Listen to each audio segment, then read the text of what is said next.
final, Lorena, pro final. Tá, antes de começar, eu vou pedir desculpa porque trabalhar com o doente. Eu vou começar a explicar Então, segunda coisa, agradecer a presença de vocês, principalmente da melhor forma maravilhosa, do melhor orientador do universo. O meu universo não, olha só, o meu universo é infinito. E é isso. Então, eu e o Marcelo parece que a gente é muito feliz que a gente concorda, só que na verdade é completamente oposto. O Marcelo estuda uma galera ortodoxa, né, no clube com raios, com estudos, com Bohr, e eles têm uma visão um pouco diferente do sujeito que eu estudo, que é chamado David Bohm. O David Bohm diz que essa visão atomista ela é problemática, porque é a tentativa de quebrar uma coisa que é una. Na natureza do David Bohm existe uma coisa chamada holomento, que seria a realidade última, que não teria como medir, ela seria indivisível e o problema começaria no pensamento e na linguagem. A gente tenta dividir tudo, a gente tenta separar tudo para estudar, sua área de pesquisa é essa aqui, você fica com isso aqui, daqui para cá é meu, sabe? Então ele diz que essa visão que tende a quebrar, a separar, ela não nos permite enxergar uma coisa que é una. Então, a totalidade do David Bohm, ela é inesgotável em quantidade e em qualidade. E aí, como ele falou, o mecanicismo chegou no momento que ele já não atendia mais aos problemas que a física estava expondo. E foi uma decepção, porque, na verdade, era um quadro conceitual que já estava até então definido, né? Todo mundo confiava naquilo.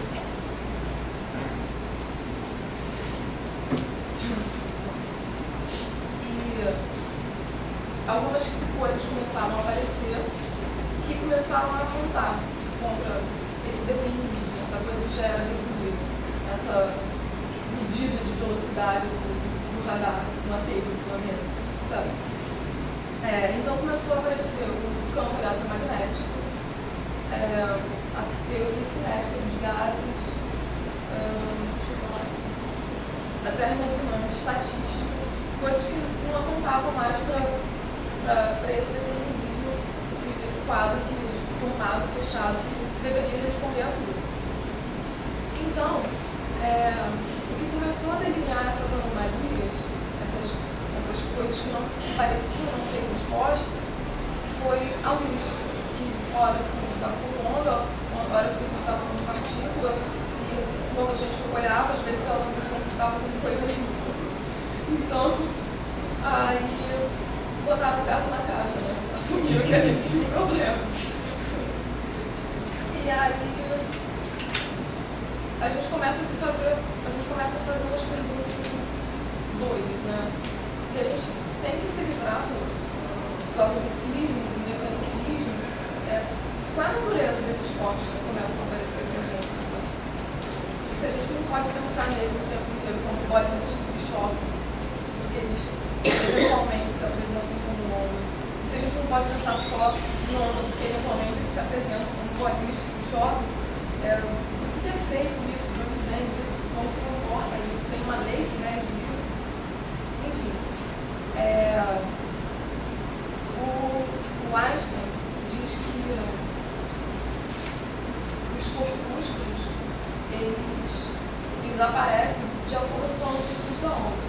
Então, assim, quando a gente tem uma quantidade muito grande de energia concentrada, aquilo se comporta como um corpo, e se não, é uma onda. E aí depende de uma quantidade absurda de coisas chatas que eu vou cuidar de novo.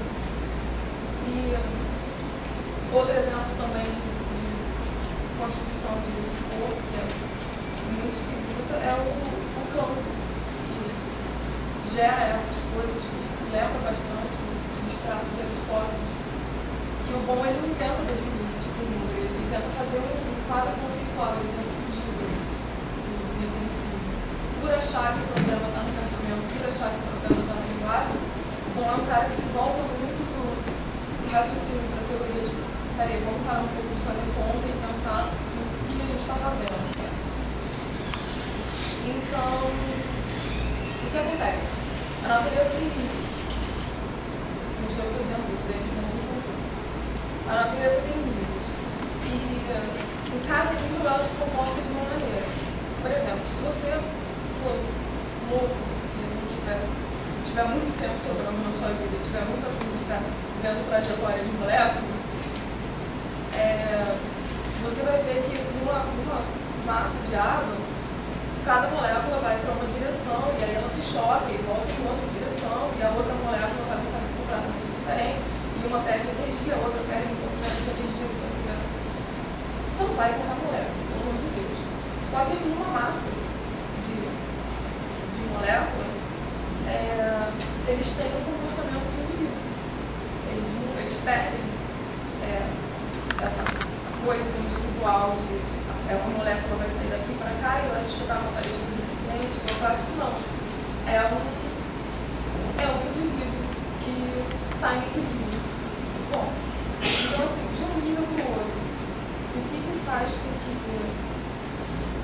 que esse comportamento mude tanto?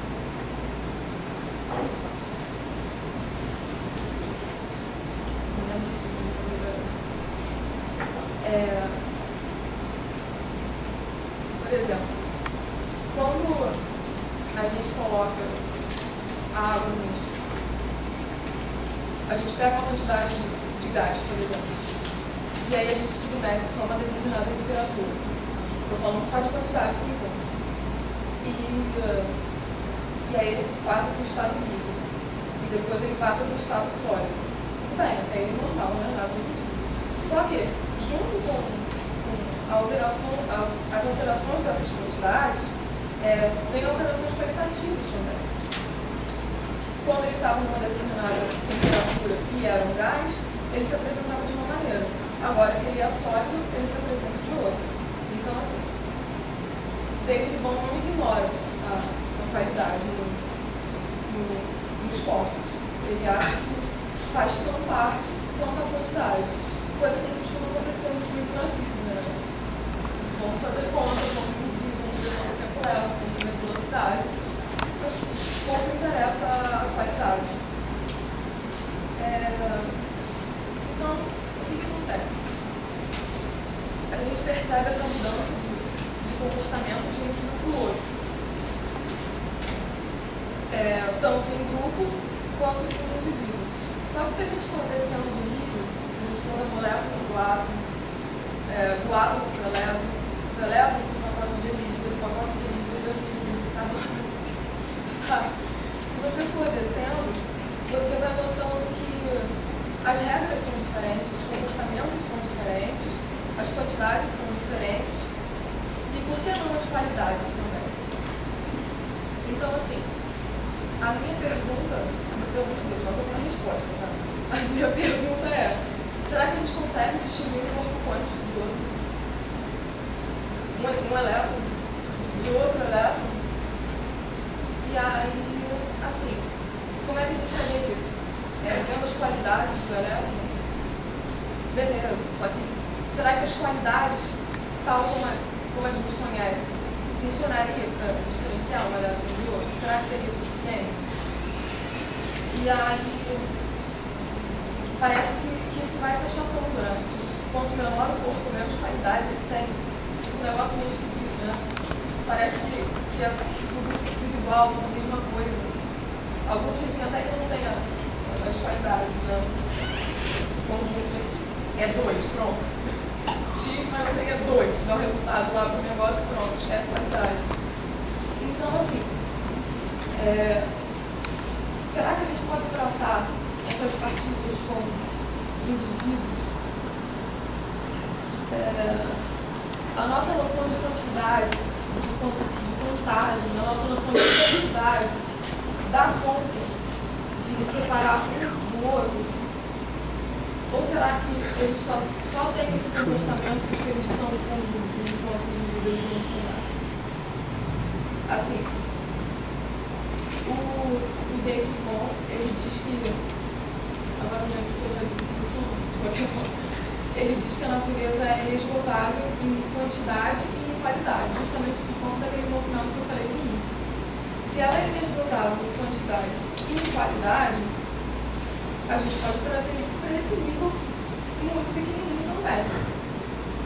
Então, como o David Bohm diz que a mecânica quântica não é incompleta, não é incerta, porque o que ele falou é que nós não podemos conhecer esses objetos, porque esses objetos não permitem conhecimento.